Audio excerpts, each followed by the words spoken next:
नमस्कार बच्चों, कक्षा 8वीं अध्याय 7 घन और घनमूल के भाग 4 में आपका स्वागत है।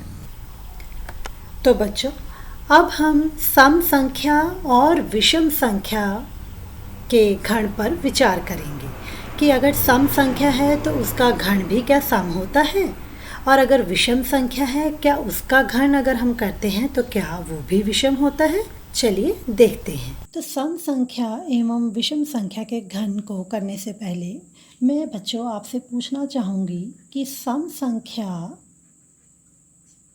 एवं विषम संख्या क्या होती है। आप जानते हैं?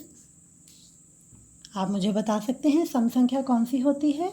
जी, सम संख्या वो संख्या होती है जो 2 से हम विभाजित कर सकते हैं।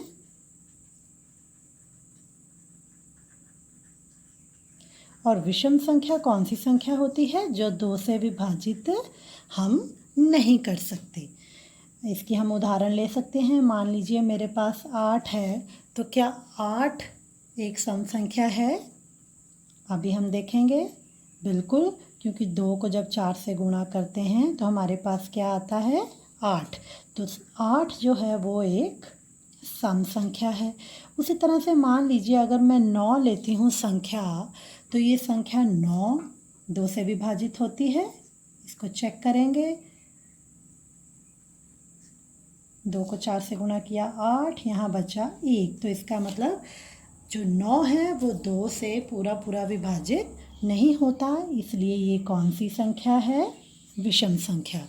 तो बच्चों, मैं उम्मीद करती हूँ कि आपको सम संख्या एवं विषम संख्या के बारे में जानकारी है। अब हम करेंगे कि सम संख्या का घन और विषम संख्या का घन किस प्रकार का होता है। यानी कि अगर मैं किसी सम संख्या का घन करती हूँ तो क्या उसका घन सम है, और अगर मैं विषम संख्या का घन करूँ तो क्या उसका घन विषम होता है। चलिए हम इसको चेक करते हैं। अब मान लीजिए मेरे पास कोई एक संख्या है 2। चलिए, अब 2 का अगर मैं घन करूं तो क्या होगा? 2 गुणा 2 4 गुणा 2 8। तो अब 8 क्या थी? एक सम संख्या। इसका मतलब ये हुआ कि अगर मैं संख्या 2 जो कि एक सम संख्या है उसका अगर मैं घन करूं तो उसका घन भी सम आया। अब मान लीजिए मेरे पास संख्या है 3। अब मैं इसका अगर घन करूं तो क्या बनेगा? 3 गुणा 3 9, 9 गुणा 3 27।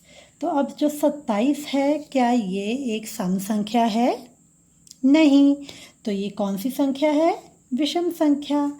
तो अब हमने इन 2 उदाहरणों से ये पता लगाया कि अगर मैं किसी सम संख्या का घन करूँगी तो वो संख्या भी सम ही होगी, और अगर मैं किसी विषम संख्या का अगर घन करूँगी तो उसका जो घन आएगा वो भी विषम ही आएगा।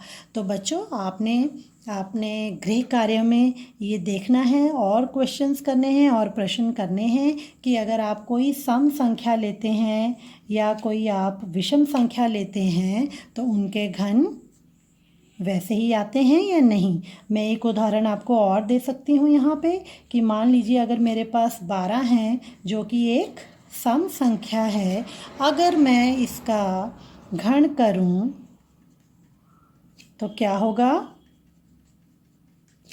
12 गुणा 12 गुणा 12। तो 12 गुणा 12 हुए 144, और 144 गुणा 12 हमारे पास हुए 1728। तो ये संख्या भी एक कौन सी संख्या है? सम संख्या। तो इसी प्रकार से आपने ये देखना है कि सम संख्या का घन सम और विषम संख्या का घन विषम ही होता है।